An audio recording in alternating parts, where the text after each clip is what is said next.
Welcome to Drinking Bros, presented by GhostBed.com. What is up? Welcome to the Baseball Show. I am your host, Rob Fox, and I am joined, as always, by baseball superfan Dan Hollaway. As you can tell. I mean, that's what I like to be called. Yeah, just super fan. Yeah. Super anything. I have good news for you. This is breaking. Mike Soroka's body refuses to heal. Nice. This was broken by Sports Talk ATL, or at least that's where I saw it. Soroka's body rejected the sutures in his Achilles, and now his timetable is a complete guessing game.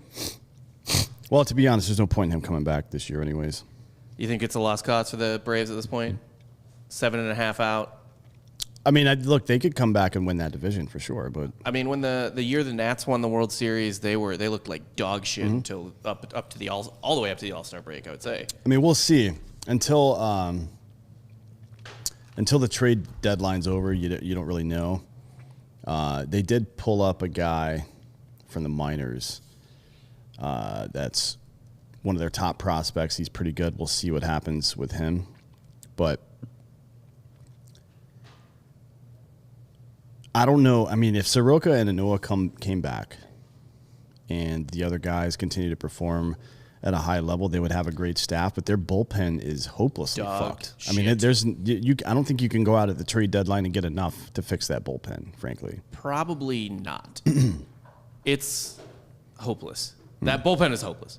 And honestly, there's nothing worse than watching a team with a shitty bullpen. No, I'd rather so watch, frustrating. I'd rather watch a team with a shitty offense or like a shitty rotation, but like a good offense, or something. Like just when the only problem is the bullpen, it feels like the worst because you're just like, how you couldn't find like four guys. They don't even need to be elite. You just like four reliable dudes. No, I think the Braves have, as a team, I think they have 11 saves and 13 blown saves, or maybe it's vice versa. Maybe it's 13 saves and 11 blown. Regardless. But it's pathetic. If you're anywhere close to 50-50, Yeah. it's absolutely fucked. This is one of the worst bullpens I've ever seen. The only reliable person, if you want to call him reliable, frankly, has been Will Smith. And even he's got a 4.39 ERA, although the ERA is not a huge factor for a reliever. No. What's his whip? His whip is 1.13, which isn't great, frankly. For a reliever. That'd be excellent for a starter. Right. But he's only blown one save. He's saved 12 games, so he's 12 out of 13. You can't really argue with that. But aside from him, the rest of the bullpen is terrible. And I just don't see how you can go out there and get more help. I mean, if without getting fleeced. Right. If Soroka and Anoa both came back in August, like was a potential at some point, and maybe it still is, I don't know. Max Fried, Soroka, Anoa, and Charlie Morton, that's a pretty good four-man rotation Ian for Anderson the playoffs. as the fifth is... Yeah, so maybe he goes back into mop-up work, or maybe he starts somewhere too if it's a favorable matchup. But Chris Martin's terrible. Luke Jackson is the worst player in baseball history. Yes. I hate him so much. He just causes me pure rage. Right. How does he have a job? I have no idea. Like, he's a millionaire. Yeah. The one bright point, the one unexpected bright point, and I guess it wasn't really all that unexpected because of the family he comes from, but William Contreras, we talked about him the week before last week or last week. Yeah. The new Molina family. Yeah, basically. I mean, he's got 6 home runs and 20 RBI this season. So he's on pace. He's on pace to play 80 games and have 15-50, right? 15 home runs, 50 RBI, and score about 70 runs, which, 40 runs rather. If you stretch that out, and he's a rookie, so you can't do that. But if you stretched out over a full season for a catcher, what do they catch? Like 130 games maybe these days? You're still looking at like 25 home runs, 70-plus RBI. He is a legit Major League ball player. Also, very good defender, but it seems like he's still getting used to the Braves pitching staff. Yeah, I think that's – you could probably attribute some of the bullpen problems, too, to the fact that Darno's not calling games anymore. Maybe, yeah. I mean, that's a skill. You don't see that skill. There's a lot of young catchers that show up and they can hit really well. You don't see a whole lot of excellent receivers showing up early. I think Buster Posey was probably the last one of those to just come out of the gate and be a very good receiver. Yeah. And also be able to hit and call a game. Calling a game is not easy. Like you have to know your pitcher intimately. Not only what his stuff is, but what his stuff is that day and what he can get done when he doesn't have his best stuff. Then you have to know all the hitters as well. Right. It's a lot of information going on there. And that's the reason why, aside from pitchers, catchers are typically the worst hitter on the team. Right, because who gives a shit? Right. Frankly, but also their intellectual bandwidth is being used elsewhere in a lot of ways, I think. By the way, we're watching this. Speaking of Buster Posey. Yeah, speaking of Buster Posey, we're watching the Giants game right now. They are playing, the Diamondbacks? Yeah, they're up 5-0. The Diamondbacks are terrible. The Giants are their best team in baseball for now. Which is still, I think we talked about it 2 weeks ago. We're like, well, we'll see in a couple weeks. And yeah. They're still fucking there, and their surprise Cy Young candidate is on the mound right now, fucking dealing again against Kevin Gausman. Yep, former Brave, who a lot of people are probably, could maybe explain it away in certain ways, like, oh, Kevin Gausman, it's a fluke, and he's playing in a pitcher's park, and he has a decent defense behind him, but mostly the pitcher's park thing, and also he gets to pitch to teams like the Diamondbacks, although he also has to pitch against the Dodgers and the Padres. I mean, he went into L.A. and threw 6 shutout innings the other day at Dodger Stadium. He went to Arizona, which is a relatively friendly hitter's park, I would say. It is typically number 2 or 3 on the list at all times. Blanked them. The start before that, he was at Cincinnati. A Great American Ballpark is a goddamn launching pad. Blanked them as well. Look, these aren't great teams, but he's going into fucking hitter-friendly places and doing it over and over again. He's also continued to do it post-scrutiny on the spin rate thing, right? Yep. So I think he's legit this year. His last start was a little, I wouldn't even call it shaky. It was a 7-inning game. So he pitched 4 innings, you know what I mean? Right. I think maybe he threw... you have to work for it. Yeah, he threw, 64 pitches, and then they just brought in a guy for long relief afterwards. I don't know why. Who knows? It was the first game of a doubleheader, so you never know. That's kind of weird. But, I mean, whatever. Already... Oh, I'm sorry. His career wins above replacement high is 3.1. He's already at 2.5 this year. Yeah, he'll beat that before the All-Star break, probably, to be honest. In his next 2 starts, he'll probably get up there. He has always been a guy. So what I was going to say is he's always been, and he's pitching right now.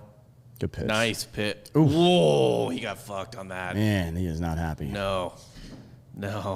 I mean, that if you're going to have a strike called a ball, that's probably one of the main locations that's going to happen. Maybe a little bit off the plate there. That's definitely on the plate. Hit the zone. But, I mean, high and away. High and away splitter. I mean, one that floats up around your eyeballs and then all of a sudden comes down at the end. That's kind of, I don't know why that would be hard to gauge, but you know it is because of hitters and how they react to high fastballs that are around where their hands are typically. It looks so good because it's at your eye level, but you cannot hit that pitch unless you're Vladimir Guerrero, basically. Right.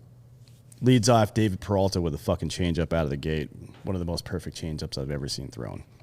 That was a very good pitch. So one thing with Gausman, I remember when he came over to the Braves, all the kind of nerdier, stattier guys, and here's a double play ball from Gausman, gets right the fuck out of it because he's pitching out of his mind this year.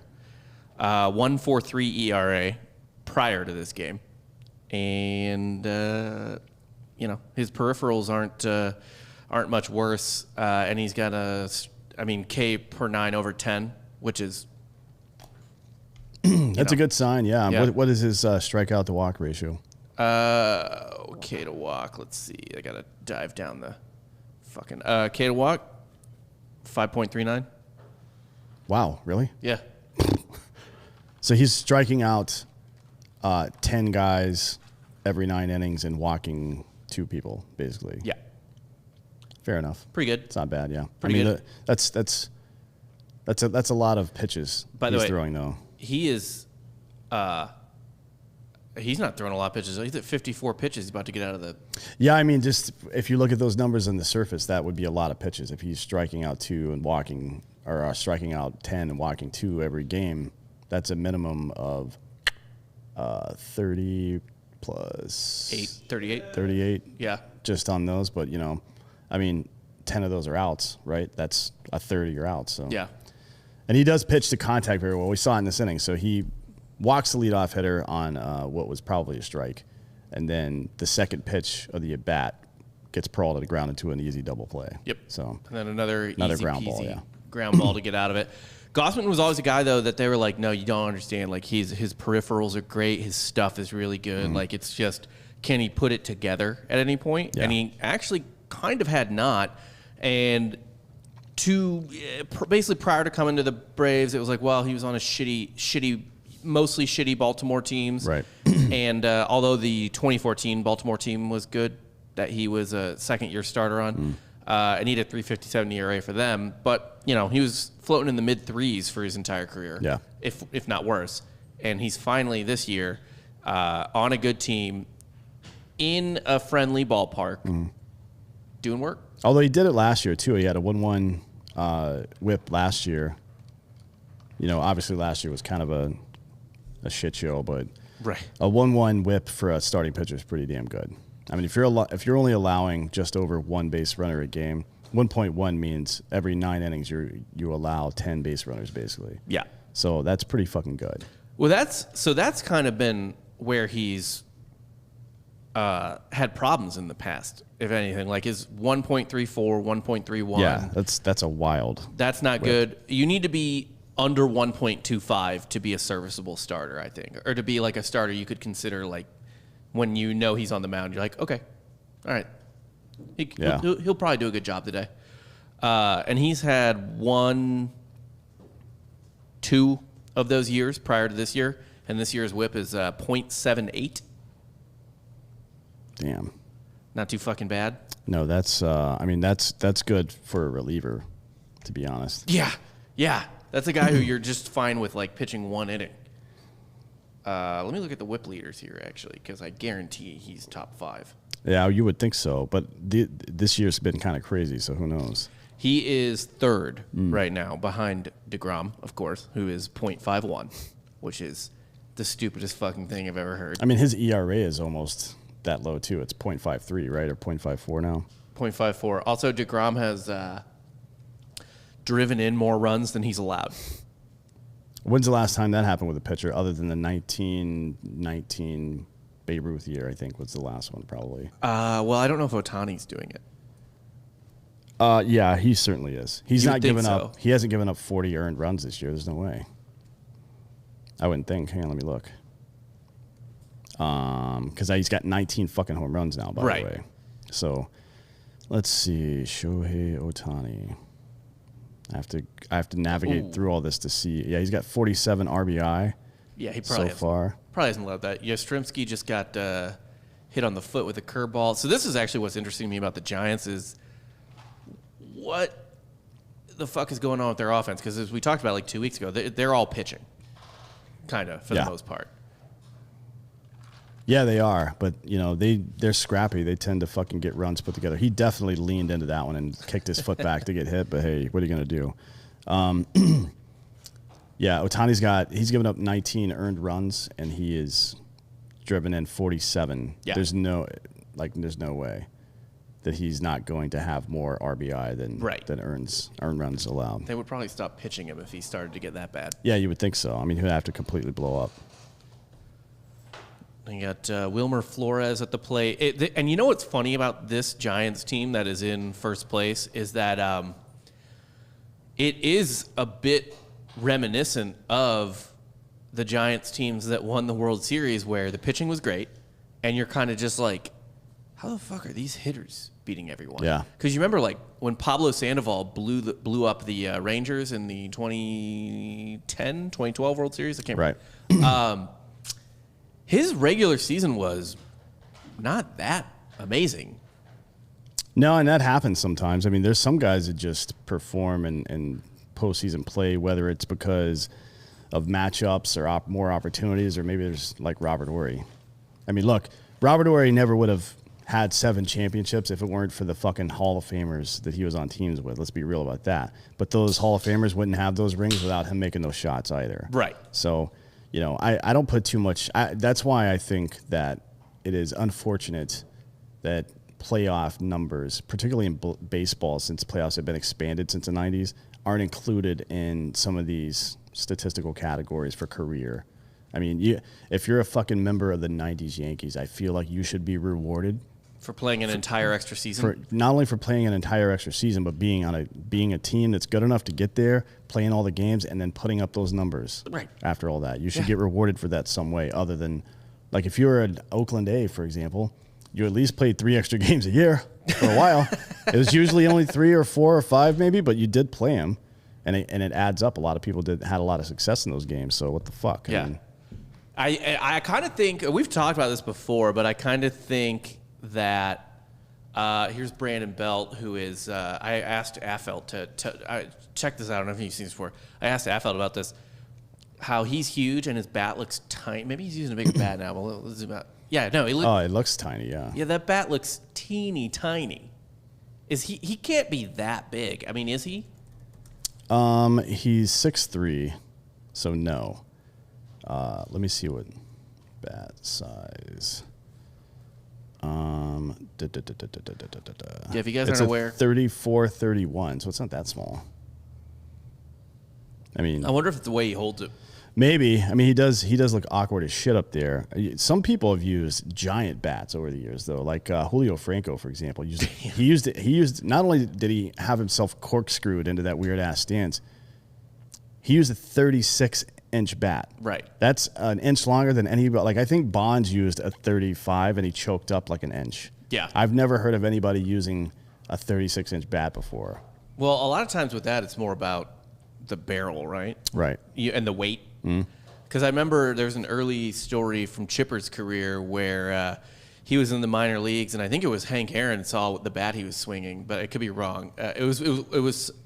I definitely know it was a Black Braves alum who was really good. I think it was Aaron though, and the guy saw what Chipper was swinging and was just like, "Yeah, no, you need to upgrade that. You're swinging with a toothpick. You're not going to hit shit in the major leagues with that." So, force is what, mass times velocity squared, right? So if you try to hit a ball that's coming towards you that has inertia, and if you take nice try, beat the shift there. If you take Newtonian physics into consideration, you can't generate enough kinetic energy with a bat that's too small to actually hit the ball hard like that. You just can't. It won't work. There will be a ceiling to how hard you can hit the ball at some point. And I think that's what Julio did. Julio was just I need to keep upgrading the weight and length of the bat because I'm 48. I mean, technically speaking, if the bat itself is heavier, if you're able to put the barrel on the ball, you're going to get more force. Yeah. It's math, right? Yeah. Technically speaking, it's the ability to handle that size bat and get it through the strike zone in a way that where you can actually make contact. But Julio Franco clearly didn't have trouble with that shit. I mean, he had that dumbass stance, and I don't know if you ever, even towards the end when he played for the Braves those last couple of years, they would be doing interviews in the clubhouse, and he would be in the background somewhere with his shirt off. And I'm like, holy shit, that dude looks like a fucking 20-year-old bodybuilder, not a 46-year-old man, because who knows how old that bitch really was. Well, I don't think Julio Franco was lying about his age, because he said he wanted to play until he was 50, and he didn't quite accomplish that in Mass the MLB. times acceleration, excuse me, not velocity. Okay. And not squared either. Anyways, yeah. And I think... Wow. Oh, Jesus Christ. God damn it. This is the fucking... Is that J.J. Redick out there? Isn't he supposed to be a good outfielder? Redick's the NBA player. Oh, not J.J. No. So it is J.J. Redick out there. Yeah. No. Redick that used to play for the fucking... Josh Reddick. Josh, is that his name? Josh Reddick? That's not him, though. That guy's a ginger. No, that guy's deep ginger. Josh Reddick, not J.J. And he plays for Houston now. Okay. Good Lord. I mean, this was a fly ball. Yeah, this is a routine fly ball, honestly. That's That's the type of thing where, like, if that happened to you in beer league softball, like on your team, you'd be like, God damn it, dude. You get roasted afterwards for sure. Yeah. DeGrom got an MRI, by the way, for that UCL. It's clean, so it's not an actual tear. It's just a sprain. He said he heard a pop, but something that can happen sometimes. Yeah. It's the same thing that happened to Nolan Ryan early in his career, too. Oh, by the way, since no one touched that ball, that was a triple. Yeah. If you guys don't know how outfield error scoring works. Yeah. Although they did come up with something in the early 2000s called a team error. Where it's just which is where two guys bungle one play. Yeah. And so it's nobody individually gets an error, but the team gets an error. That may have been that list. No, it's a triple. And it's a first and probably only career triple. Yeah. Literally. You got to like that home field scorer.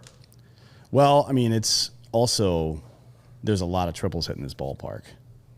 Because, yeah, it's cavernous. Yeah, it's weird. I've never been. I've heard it's the best ballpark in the majors. Best at what?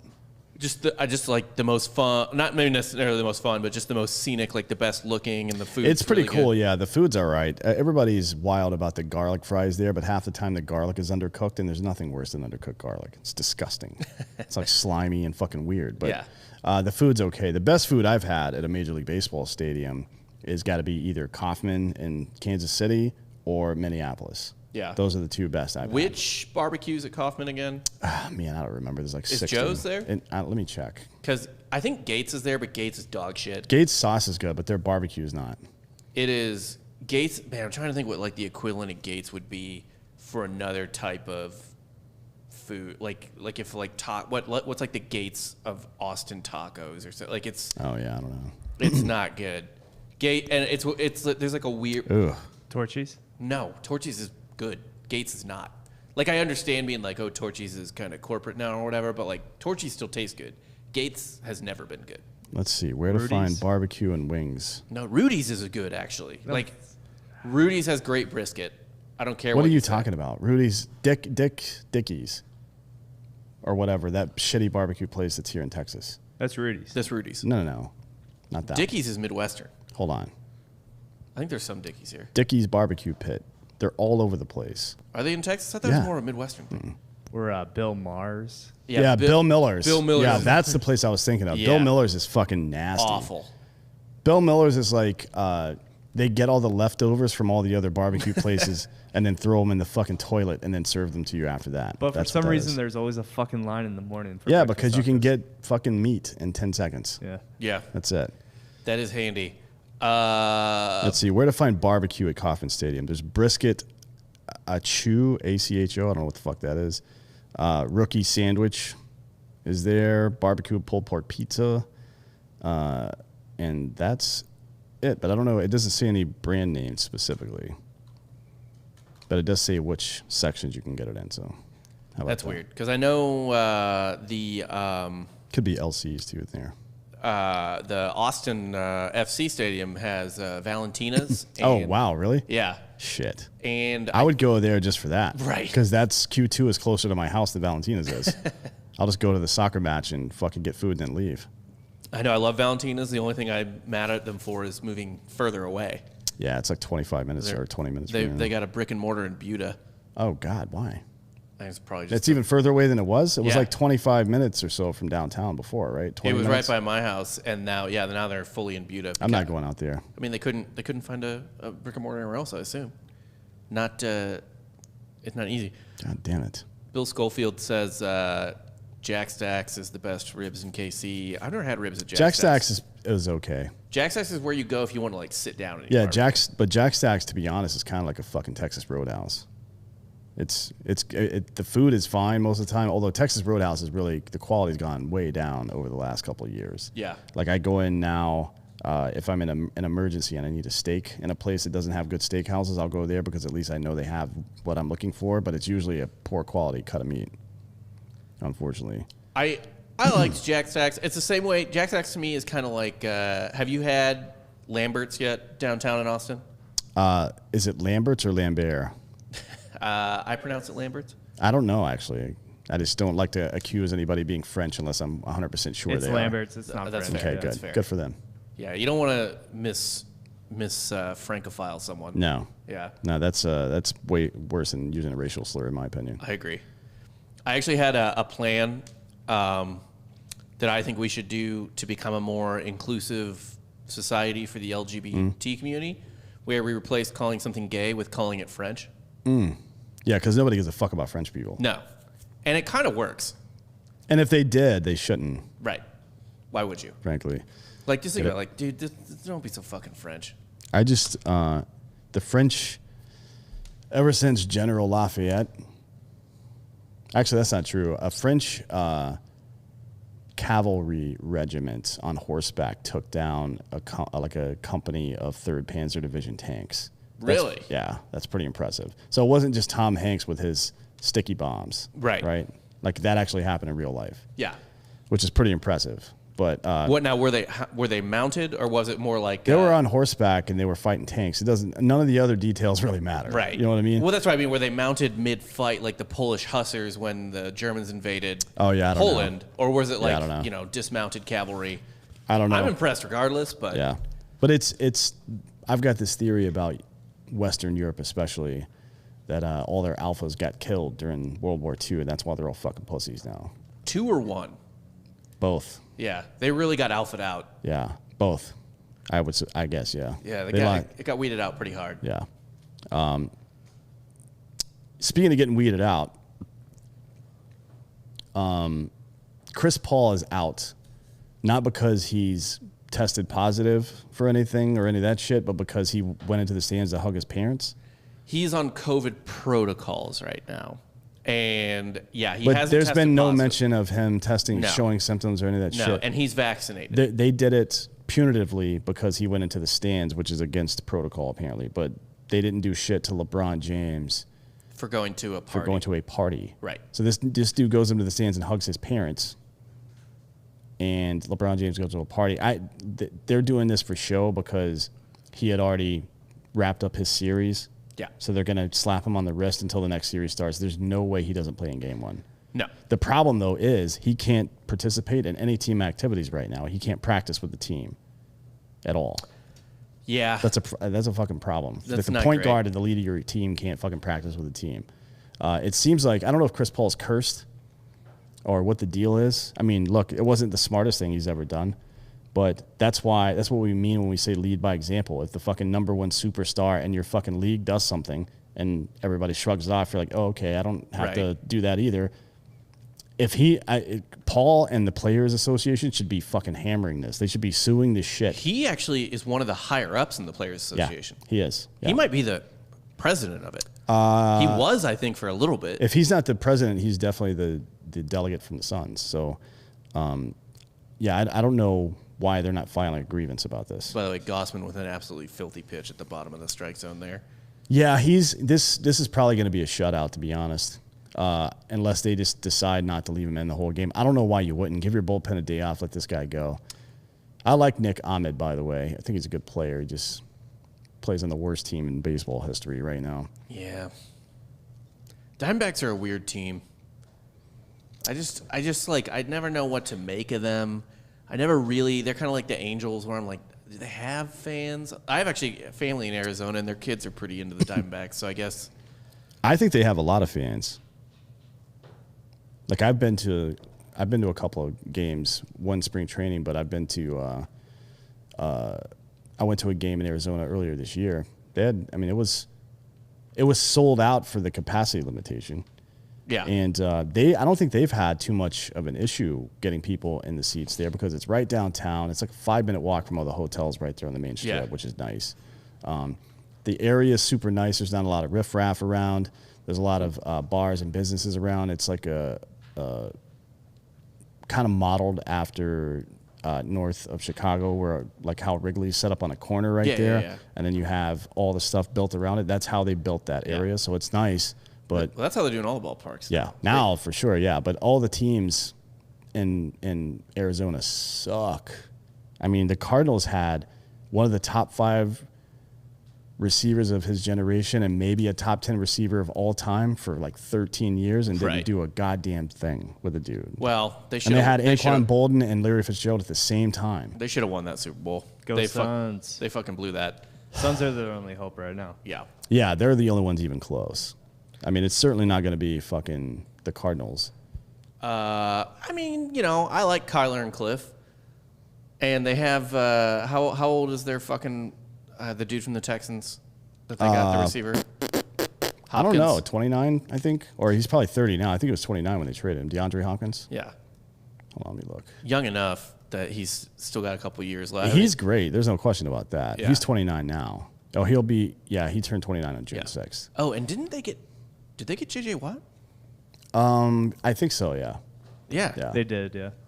Yeah, but look, JJ Watt is a third down fucking guy at this point, right? I mean, that's where you're going to get the most out of him. By the way, Gausman's still dealing, just like punching the bottom of the zone, and still pretty fucking efficient. So this is funny. So Gausman right here, right? It struck out whoever the fuck that was. Oh, is that the guy who dropped the fly ball? No, that's the pitcher. The guy that dropped the fly ball was a ginger. I couldn't tell. They look a little gingery. So Gausman's funny. His fastball goes he's about 94, 95 velocity. Mm-hmm. Last night, I was working on some shit, and when I do that, I'll take breaks and look at fuck around on YouTube for 15 minutes. I was watching the first inning of the Game 7 of the '96 NLCS between the Cardinals and the Braves because it's hilarious, and I just wanted to feel good about myself and the Braves for a minute. And so it was in Atlanta, so the Cardinals batted first. They didn't do anything, and Glavine was the pitcher that day. Right. It looks like he's soft tossing. Yeah, he's barely throwing the ball. Yeah. I mean, he threw his. I don't know what his average fastball was, but it wouldn't have been a surprise to me to see him throw a first pitch 87 mile per hour fastball. Yeah. That's just what he did. Gausman, who is not a hard thrower, just threw a 97 mile per hour fastball. Yeah, he nibbles. Still though, despite having stuff like that. So everybody's throwing harder, and there's people were talking on Get Up this morning about DeGrom and how he's added 4 miles per hour to his fastball. Mm-hmm. I don't know if we've ever seen anything like that before. He is very close to his average velocity being 100. Yeah, he is inching his way. He's at 99.2 or something right now. Right, which is just fucking insane. Yeah, that's wild. I mean, a 90 mile per hour fastball, you have 0.4 of a second to react. Yeah. I don't know how much farther it goes down when it's 99, but probably a little bit, at least fucking 10%, because that's how much more distance there is. So I don't know. He throws really, really fucking hard, extremely hard. And he didn't come up as a hard thrower. No, I mean, he was a low 90s to mid 90s. He topped out in the mid 90s. That. Because, usually, Syndergaard was their gas guy. Yeah. Right? He was the one that was this guy is just going to blow you out of the fucking batter's box. And he does. Well, when he's not hurt, he does. But, yeah, it's funny they got two of those guys now. And to be honest, the Mets are going to look, if they can ever keep those guys on the field for 34 starts each during the season, that's going to be pretty goddamn interesting to see how that happens. They're in first place right now. I mean, I guess if they just hold on, they're pretty much guaranteed a Game 1 win in the playoffs if they make it. I mean, more or less, I guess. I don't know. I don't know what those two guys have done in the postseason. DeGrom hasn't been in the postseason since they lost to the Royals in the World Series, and I think he was fine, but he was their number 4 back then. Yeah. And, I mean, they have a good one. The Mets have a legitimately good 1, 2, 3 in DeGrom, Stroman, and Taijuan Walker. I don't know if Stroman or Walker's the 2 or the 3. I can't remember. But, I mean, it's legit. They're not bad. And, Lindor's sucked ass this year, but... You got to expect at some point he's going to turn it on, right? Right. You can still expect moments out of him at the least. And then, Pete Alonso is Pete Alonso, and... It's not a bad team. The whole NL East has been dog shit. And at this point, actually, I can no longer give the NL East the excuse of they're beating each other up. Nah, they're just playing shitty. Yeah, they're just bad. All right, so in 5 games, 4 starts, Syndergaard is 2-1 with a 1.66 ERA in the postseason. And it should be noted, he was the bigger star. Yeah. The much bigger star than DeGrom. DeGrom was really an afterthought. Yeah, and DeGrom, 4 starts, 3-1 record, 2.88 ERA. So piece of shit. Neither one of these guys. have trouble with the postseason. I would like to see it, to be honest. I mean, I fucking hate the Mets, obviously. Yeah. But I don't really care. At the end of the day, it doesn't really affect my life who wins and loses. But I do enjoy seeing cool shit, watching great things happen. That's what I like. It's kind of a fucking miracle that the Royals beat that team. Yeah. Well, it's a miracle the Royals were there to beat them in the first place, to be honest. I mean, that's like one of those fluky years, but that shit happens. I mean, to be honest, even the Angels, when they beat the Giants, they were not the better team. Like on paper, certainly they weren't the better team. No. And Barry Bonds was they didn't win the World Series, so he didn't get the MVP, but he was the MVP of that World Series. Yeah, he was peak Bonds at that point. Yeah. Peak meaning his testosterone was peaked. As high as a human being's testosterone has ever been. Yeah, that was fun. That season was fun. But they had great players. Yeah, you know Jeff I mean? Kent. Jeff.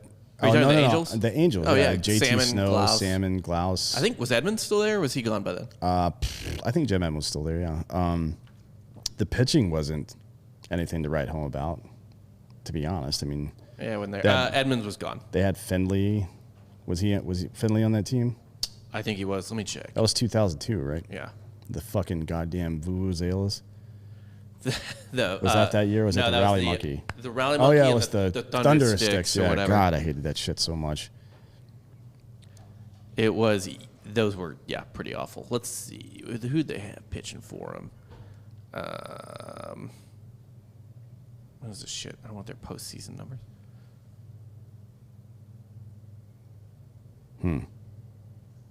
First baseman Mike Ford traded by the New York Yankees to the Tampa Bay Rays for $100,000. Okay. I guess that's better than a Coke machine. Yeah. Jared Washburn, Kevin Apier. Apier, yeah. Chuck Finley on the team? I'm not seeing Finley, actually. Maybe he was gone by then. Yeah. They did have K-Rod closing, or in the bullpen. Yeah. I don't know if he's closing at that point. And Troy Percival in the bullpen. Oh, yeah. So that's a hell of a bullpen. Yeah, right they had there. a pretty good bullpen there, for sure. I mean, you've got 7 or 8. Ooh, damn, did he just go yards? No, he popped up. 8 and 9 were pretty much locked down with those two guys. Yeah. I mean, that's one of the best relievers ever and one of the best relievers of his generation. So, yeah. Not bad. And should be noted, 2 out of the 3 Molina brothers. And future world. Oh, yeah, Benji was on that team, wasn't he? Both. I mean, Benji and Jose were both there. Yeah. And what do you call it? Future World Series MVP David Eckstein. Yeah, I mean, he was the MVP of that World Series, right? No. Or was it was it later on? He won the MVP. It was Troy Glaus was the yeah, you're right. Was the 2002 MVP. Eckstein won it with won the MVP with the Cardinals in 06. By the way, this game that we're watching right now, currently bottom of 6, 2 outs. Giants are up 6-0. It's in Arizona. Arizona's lost 22 consecutive games on the road. So at least they don't have to worry about that tonight. Yeah. Not. I mean, Jesus fucking Christ. How do you lose 22 games in a row on the road? Of any kind. Yeah. You shouldn't lose 22 games in a row to left-handed starting pitchers if your lineup's all righty. You know what I mean? Like there's no or all lefty. Yeah. I mean, there's no. That's real bad. I want to look at some of the stats here just for teams. They're awful. And you know what? If they're in a full-on like fuck it rebuild, yeah, who cares? That's fine. Why not? And we've talked about this before, though. When these teams are in the rebuilds, and I guess the road games just commit to it, man. Don't matter. Yeah, commit to it. One, but the teams need to acknowledge that and be and make the rebuilds as fun as when they're winning. Yeah. You know what I mean? Like beer prices drop by like half in the stadium. Just make it a fucking minor league baseball game. Be like, hey, we know the product's gonna suck dick, so here is just have as much fun as you can at the stadium. Yeah. And ticket prices organically drop to an extent when that happens, but I don't really think stuff like concession prices do, and it doesn't seem like they go out of their way in any other way to make it more fun. Not really. Like, I mean, Yeah, you would think that they would start treating it like minor league baseball because that's essentially what it is, right? I mean, it's a literal, minor league team. And not even an exciting one where there's great prospects. You're just trotting out like the Indians in Major League, just like fucking has-beens trying to lose. Well, if you had Wesley Snipes and Charlie Sheen on the team, I would watch. Yes. Regardless of what the outcome was. And if you had Randy Quaid out in the outfield by himself and mic'd up, I'd watch that too. Yeah. So I don't know what to tell you. The Astros, by the way, are, as a team, hitting 275 this year. Fuck.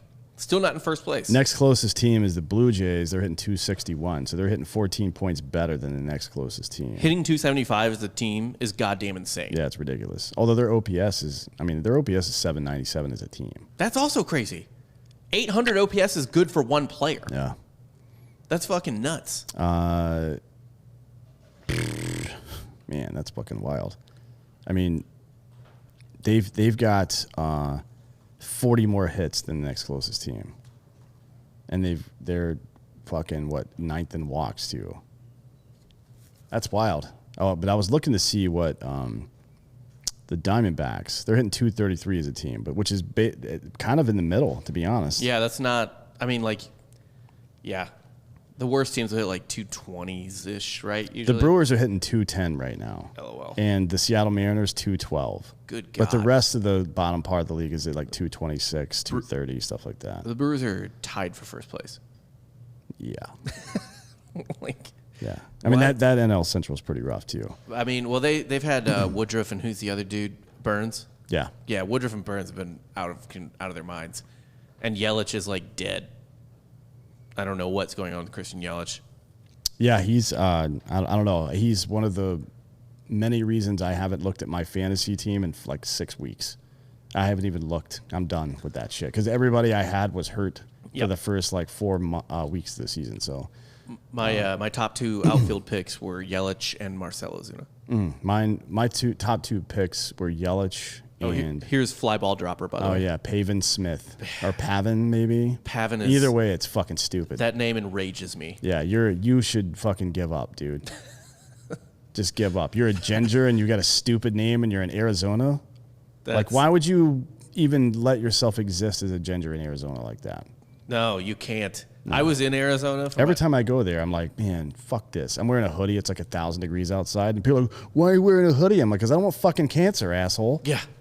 When me and my wife went there for our baby moon, just sit by a pool for Don't like say 3 days. baby moon like it's a fucking thing that you're trying to get added to the lexicon. That is not a word, and we're not going to be using it. Yeah, you really got to stop that, right? Yeah. No, you could say we were there on vacation or any other word but that. But I'm not going to accept you saying that word. Not a fucking chance. What makes you angrier, Pavin or baby moon? I mean, I guess probably Pavin if I had to look at the guy's face when I'm saying it. It's a culmination of all the fucking shortcomings that his family have had, right? The fucking skin, the hair, the stupid face, the stupid name. And he's left-handed. Are you kidding me? He's an abomination. Fuck out of here. I mean, I'm left-handed, but well, abomination. I hit left-handed. Yeah. I hit right-handed too, but I do hit left-handed. See, that was a good hit right there. That's how you beat the shift. Look at Pavin. Just fucking getting it. Is he trying to stretch it? Wow. What is that fucking throw? Who is that? Barry Bonds out there back from the dead, shittily throwing a ball back in. That does this just go back to what literally every single person is saying about the fundamentals being absolute dog shit? Yeah, it might. I mean, that was a good fundamental job of going the other way against the shift for sure. By the way, if you want to talk about this, is really interesting actually. Why the Diamondbacks suck so bad? Their ERA is 5.29. I don't know what their defense is, but if it's not great, is it what we've seen? Yeah. If it's not amazing, if their defense isn't amazing, then they're probably giving up more like 6 runs a game on average. Yeah. That's their average game. Yeah. So if they come out and throw a shutout, the next day they're giving up 12. God damn it. You know what I mean? They're not going to win games like that. It's fucking retarded. But the Orioles have the second worst, and they have fucking John Means, right? Who's throwing a no-hitter. He's having a great year. Like 2.28 ERA. That's the top of the fucking rotation for them. And then that who's the other guy? There's one other dude that was having good success, but I think he's hurt now. Pavin just hurt himself with a slight jog at first. Yeah, the other guy for the Orioles is out, so I guess that's why they're struggling now too. Because they have Zimmerman, Matt Harvey, Jorge Lopez, and Keegan Aiken. Well, they have Matt Harvey's corpse. You know what's actually fucked up that I didn't realize? They all have like 4.5 to 5 ERAs each, by the way. Yeah. You know what's fucked up that I didn't realize, by the way? Harvey seems like a million years ago he was great. Yeah.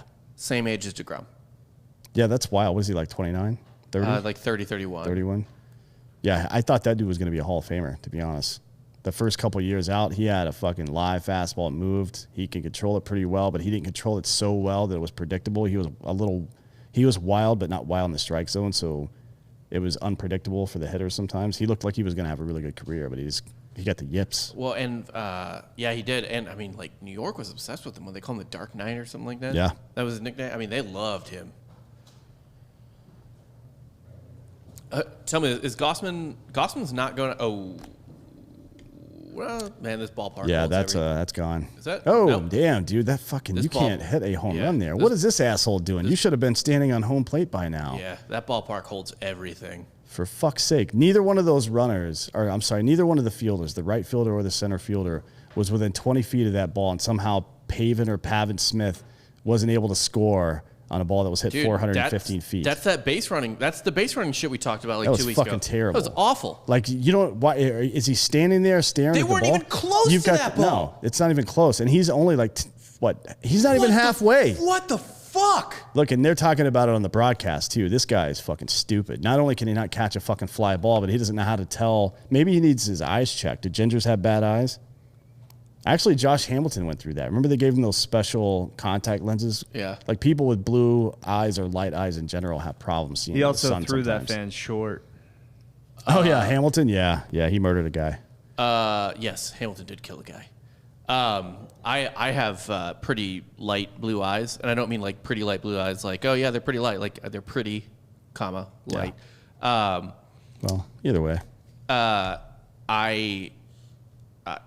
Bright light is awful for me. Like when I walk out in the sun. Like I Very have to have photophobic, yeah. Yeah, I have to have sunglasses on like all the time. Yeah. I mean, that's how it works. Why wouldn't it? But yeah, man. So Pavin has cost them like materially 2 runs so far in this game. Yes. Like I feel like you can run all the metrics and all that shit, but there should also be somebody like an official scorer at the game that says you just cost the team a run right there and mark that shit down. Yeah. I think that would be a very fucking useful tool to have. Agreed. There you go. Oh, wow. What are you doing? Is that Brandon Crawford? Oh, that's not Crawford. Who is that? Dubon? Who? Crawford must have the day off. Yeah, that was awful. You don't. By the way, who's the Giants manager right now? Because Bochy retired. Yeah. I forget who it is. It is Gabe Kapler. Gabe Kapler. Interesting. Wow. I did Gabe not Kapler, realize that. he managed a couple teams. He managed the Red Sox, or the Phillies, yeah. Played for the Red Sox. Doesn't he pee on his hands or like jack off all the time or something? What is it? Yeah, how do you think he keeps his tee up? Oh, yeah, he beats off constantly. So do I. No, but not for that reason. Right. I just do it because I'm bored. He doesn't do it recreationally. But Gabe Kapler is a fucking, he might be the strongest Jew on earth, to be honest. For sure on the gas. Have you seen that motherfucker, man? He is jacked as fuck and has been his entire career. Anyways, the reason I brought up who the manager is because he's a fucking bad manager. Because you don't take out your best defensive player that's a middle infielder when your number 1 guy's on the hill. You don't do it. Yeah. You never, ever do that, even if it's against a shitty Diamondbacks team. And that's the reason you don't do it right there. You stupid fuck. Yeah, that could go from an out to a rally. Yeah.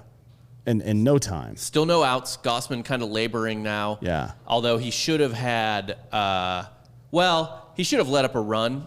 So he should have already given up a run. Yes, absolutely. So essentially, a little bit of karma there, I guess you could say. Maybe, but the way it unfolds has a physiological effect on the pitcher. These are what John Smoltz refers to as hard innings. Yeah. Right. Stress pitches, I think he calls them. Like you could throw 100 pitches in a game, but if you're working your game the whole time and you're not under a lot of stress, there aren't runners on second and third the whole time, it doesn't really matter. Like it affects you differently, and he's right about that. Oh, what I was going to ask you is Gausman pitching out of the stretch right now? Because it's a quick leg kick, but it's still a pretty full leg kick. Here, let me see. Yeah, here. I mean, it looks full, but it's quick. Like, look at it. It's not like a short step. Interesting. And he was doing that with just Pavin on first. Yeah, now I want to see him from the windup again, but I don't know if we will because it's the top of the 7th. Yeah. It's close. When it's Gausman on the hill, you're going to get that call.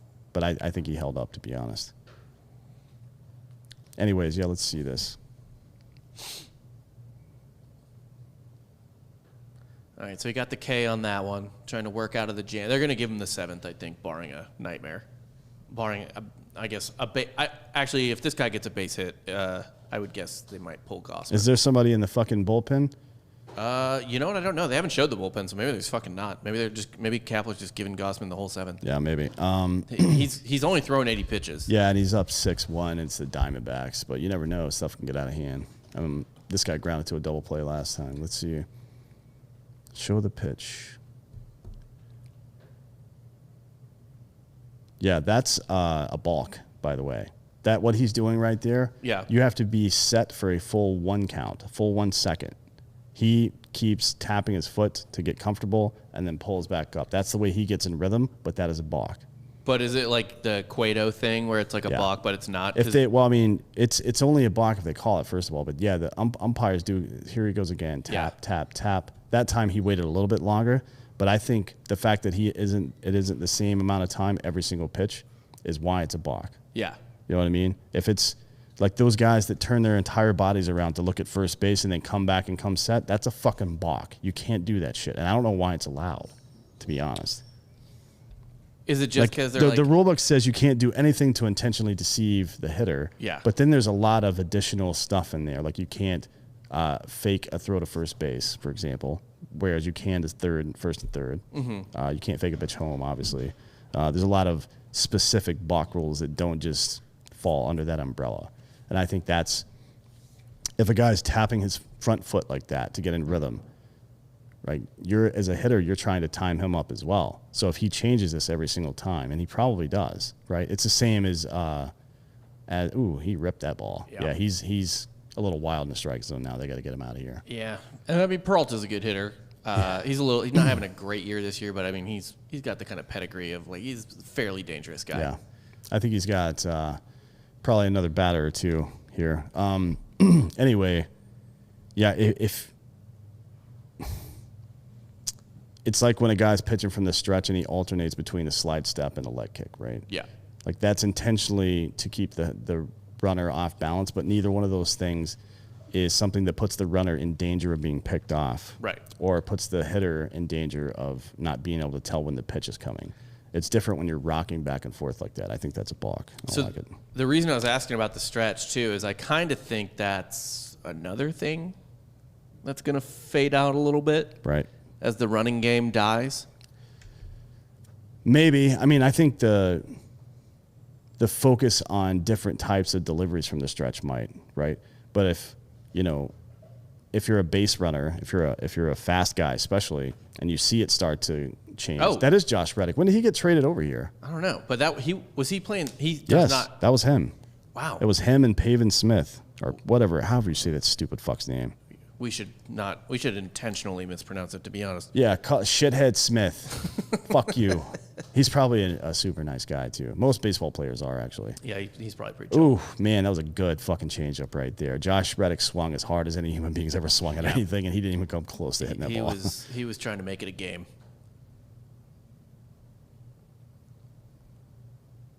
Interesting that they're letting Gausman lay. I mean, he's been so efficient that they might as fucking well, right? Like he's at 86 pitches. Yeah, exactly. Yeah, but there's another good fucking changeup. His changeup has certainly been on today. He's controlled it pretty well too. That wasn't a good at bat by Reddick though either. Well, Reddick doesn't have a lot of good at bats, to be honest. I mean, if he can square the ball up, he can hit it a long way. He's had seasons where he's had 20 home runs, I believe. I think he's been a 30 home run guy before. He may have gone up to 28, 29, 30 at some point, but typically speaking, he's a 15 to 20 guy. He's currently at 0. Well, that might be because he changed leagues too. He's in the kind of sunset of his career. He did hit 32 once with Oakland in 2012. So he was one of those dudes that Oakland grabbed. Yeah. By the way, didn't he come up with Oakland? No, he came up with Boston, but he didn't play much. Yeah. And then Oakland got him out of the bargain bin, taught him to elevate the ball, and then he hit 32 home runs once. But he's more of like a 15 homer guy. He's most known for not necessarily his fielding, but he has got a cannon of an arm. Yeah. And was really helpful to the A's in that regard. But man. Wasn't he in right when the Astros won it all? He was on the Astros when they won. Yeah. I don't know if he was in right field because Springer would have been in right center, field. I think. Was he playing center then? Yeah, I think so. Maybe. I mean, it wouldn't be surprising if he had been a defensive replacement, even if he wasn't in the starting lineup, because he is an exceptional defensive player. By the way, the year that Reddick hit 32 home runs, this is why I love the A's, because they're just like, we need you to do one thing. Yeah. Literally only one. I guess two things with his arm. 32 home runs, 85 RBIs, 11 stolen bases, 108 WRC plus. 108? 108. So not even all-star level. No. And you hit 32 home runs. 32 home runs. You've got to try to not be an all-star if you hit 32 home runs. Yeah. Although he may have been an all-star. Oh, no, Tejada. Oh, no, you're talking about the 2012. On 2012? Yeah. He may have been an all-star that year. It wouldn't surprise me, but he didn't get on base. That's really stupid. But he's not. I mean, shit. How's that work though? To the fucking A's, that's all they care about is getting on base, or at least at that point. Right. He was. I think he got a Gold Glove in 2012. I know that. Yeah. Not surprised by that. Oh, that was his only one, too. And he was not an all-star. Never was an all-star. But he was an Oakland A. So, when are they ever going to? Well, who was on let's look up the 2012 all-star team. That would have been the all-star game in Kansas City. That was Chipper's last year. Okay, so here are the starters. Verlander pitched. Mike Napoli, Prince Fielder, Robinson Cano, Adrian Beltre, Derek Jeter. And then the outfielders were Josh Hamilton, Curtis Granderson, and Jose Bautista. DH was David Ortiz. He certainly wasn't starting ahead of any of those people. Fuck no. That was peak Bautista. Granderson's a little... Actually, that was when Granderson was probably hitting like 30 with the Yankees because of the tiny little stadium. No, this is when he was still with Detroit. So he was hitting 30 home runs and also like 15 triples a year sometimes. No, Granderson was on the Yankees for that. Yeah. I'm looking at his face right now. He was wearing a fucking... In 2012? Oh, yeah, he did move over. So he hit that year, 2012, 43 home runs, 106 RBI. Yeah. But only hit 232. He took advantage of that stadium for sure. Well, let's see. I'm looking at the other outfielders that Reddick didn't get past. Adam Jones, Mike Trout, obviously. Shit. That was Mike Trout's second year, too. How he wasn't I guess nobody knew who he was. Right, yeah. That year, 2012, Mike Trout hit 30 home runs, stole 49 bases, hit 326. Come on, man. Fuck out of here. Just dog shit. Let's see. Mark Trumbo was on that team. That was the only other outfielder. I mean, shit. Trumbo hit like 34 that year, I think, did he? Let's see, 2012. Yeah, he had a really good year that year. 32. He had 34 the next year. Yeah. So, yeah, I mean, I guess that makes sense. That sucks that you have your only good year when everybody else has good years. Right. Because there have been years where dudes have led the league in home runs with like 36 home runs. Like not that long ago, like in the 80s and 90s even. Yeah. Honestly, there's a couple shitty years for home runs in the mid-2000s.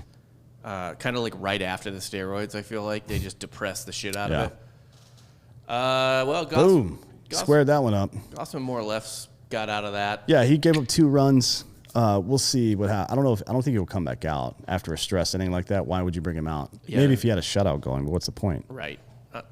And honestly, whatever. Your bullpen can handle 2 innings. Yeah. You would think. Well, they're the number 1 team in the league, so you don't do that without a good bullpen. Typically. Yeah. I mean, they have to. I don't know what else they would do. Yeah, Wilmer Flores is up. I mean, this game's anything can happen. It's baseball, but yeah, this game feels pretty in hand. Yep, it sure does. There was one more thing I wanted to ask you about before we go, and that was the text to the sticky supplier. Oh, yeah. Yeah. I mean, I don't know what this guy's deal is. So I didn't realize this, so you guys don't know. Sports Illustrated, I saw this on Sports Illustrated's Instagram. There's one guy who makes all the sticky shit for pitchers to put on their balls, and he was getting texts from like a ton of names Right. Garrett Cole texted him. This is my favorite one, actually. Garrett Cole texted him. I was wondering if you could help me out with this sticky situation. Winking emoji. And then he said, the stuff I had last year seizes up when it gets cold. Can you come up with, or do you have a mix that will play better in cold weather? Right. And to be clear, I believe that the league knows that this has been going on. Yes. Like my understanding, and because we've heard from some people who've talked to people in the league, and one of the things that was said from one of these administrators, or at least through a third party, was that they're trying to figure out a way to help pitchers grip the ball better without it increasing spin rate. Yeah. But that's not gonna. Well, I don't know how you do that. The spin rate situation has amplified in the last 2-3 years, right? Yeah. They've always been using grip stuff. Right. But now they're just using it in a different way. So how do you allow them to use it without them using it in that way specifically? Right. I don't know. Do you just have a limit like pine tar?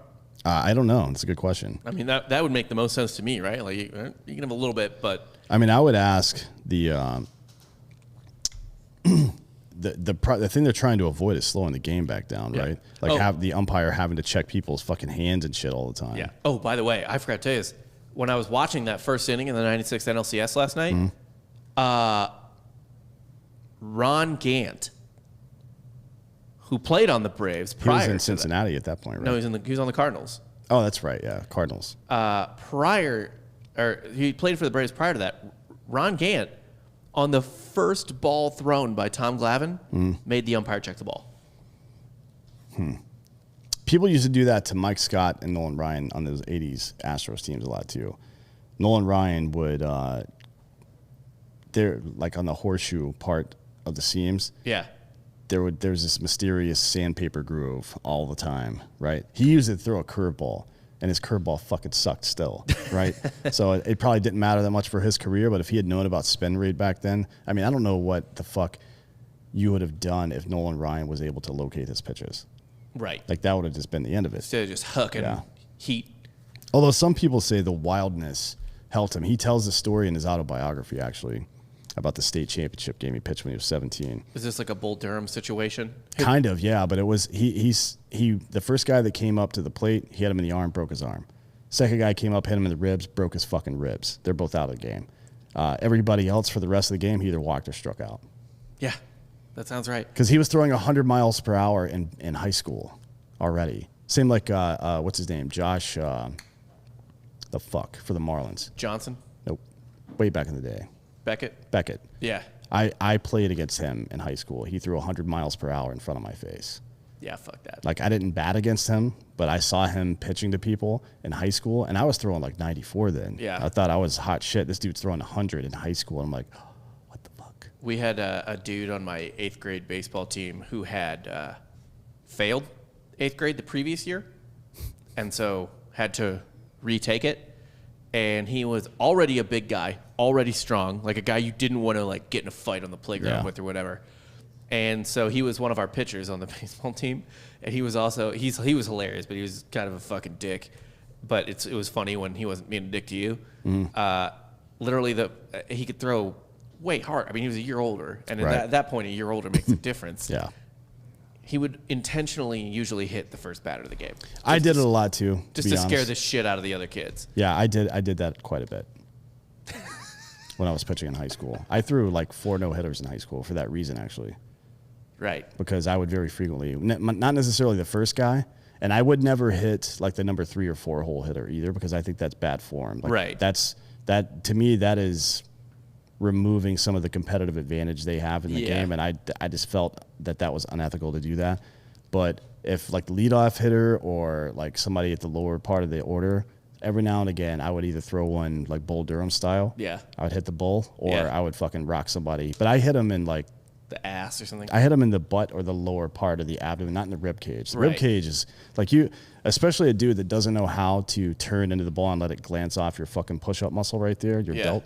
Man, you can break ribs pretty easy. Like a direct impact where the ball just hits and stops like that, you can break ribs really easy. And I'm not trying to hurt anybody. I was Right. just trying to not have them lean out over the fucking plate because I threw a pretty wicked fucking slider and I wanted them nowhere near that thing. That was my plan. It worked out for the most part. It was a good time. Conversely, in my first ever at bat where kids were pitching, drilled right on the fucking ankle, and it just was all downhill from there. Yeah, I actually fucking I had a lot of injuries in high school, probably because I was doing a lot more stupid shit than I was athletic shit. I fucking strained and tore opposite hamstrings in the same time, basically. Tight. Yeah, no. Sounds fucking well, fun. it was tight after that. I never really stretched them back out after that. I didn't do any real rehab. I just kind of let Yeah. it go. And that showed back up once I joined the Army. That was not fun. But and then I had something called dead arm syndrome, which is where for no real apparent reason, some of the tendons that are supportive of your shoulder get loosened up. Yeah. It's not permanent. You just have to do like a long rehab to it's like You do arm kegels? basically, yeah. It's like if you have a back injury and you tighten up your core, and to help out, I had to do all that stuff, and the insurance was going to pay for it. I was actually coming to Houston to James Andrews' place to fucking do rehab and shit. And I was like, man, I don't want to fucking play professional baseball. Fuck this shit. Like, what am I going to do? Go play baseball? No, I'm not doing that. I mean, it's fun, and I still love it, obviously, but I wasn't going to do that shit. And it's a good thing, too, because if things had worked out and I had had that much money at 19, I would be dead. Like 100% dead. You fucking fuck Josh Hamilton. I would have. Hey, I mean, look, Darryl Strawberry and Dwight Gooden didn't die. That's a high bar to clear. That's true, and they were in New York, too. Yeah, in the 80s. So, but Len Bias, True. he was in Boston. Maybe Boston just sucks at doing drugs. No, he didn't leave Boston yet. He was still in College Park, Maryland. Oh, that's true. He was in And Maryland. that is the worst place on earth. It's one of them, yeah. Yeah, there's a shortcut you can take through Baltimore to get to the east side of Pennsylvania. Yeah. Right? If you're driving on 95 to go north, you can just cut through this little part of Baltimore and go on up. But you don't want to do it during the day. Or, I'm sorry, during the night. Because at night, it's the fucking wire out there. You know what I mean? It's just like 3-year-olds selling crack and shit. Like, all right, cool. I've never been to Baltimore, but my visit to the University of Maryland was so terrible. Baltimore is actually not that bad, to be honest. Most of it. It's like any other city. And the Giants get run back there. Yeah. Oh, actually, No. this guy's slow as shit. Yeah, he is really slow, but that's a terrible throw. Good Lord. What are these Four What are bounces? these fucking noodle arms in the Well, at least outfield? he's in left field. Yeah. This is outrageous. Yeah. That's all I got for today, though. Yeah, I'm done with this. And fuck you guys, too, at home. Fuck everyone. Giants probably going to put this away. I don't know if Gausman's coming back out, but whatever. Yeah, I don't know, but I doubt he's going to come back out, but they're definitely going to win this game. Yeah, I'm not worried about them. You could mark down the Diamondbacks for a 23 loss. Mark at 8, dude. No, Yeah. this is 23 straight. Yeah. Man. That's fucking incredible. Oof. 23 straight. Remember that dude for the Mets that lost like 26? The team lost 26 consecutive starts. It was a 93, I think. Oh, I was gonna just guess that was DeGrom, to be honest. No, it was a black dude. I can't remember his name. Most consecutive losses starting pitcher. It was Cliff Curtis. Oh no, it's Anthony Young. I'm sorry. Yeah, Anthony Young, black dude, played for the Mets at the time. He lost 27 consecutive decisions. That's fucking brutal.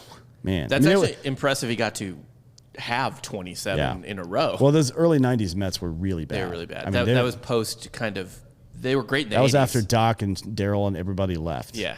And before Jeff Kent and any of those guys showed up in the Yeah. later part of the decade. Yeah, I mean the late. I mean, they got good again. Shit. The late 90s Mets, like Piazza, they were Ray fucking good, Ordonez. man. Yeah, Yeah. it was they were good in the late 90s. Yeah. They got they had Leiter and Hershiser. Yeah. Yeah, no, they were good in the late Good 90s teams. for sure. Anyways, we'll see you guys in hell. Yep.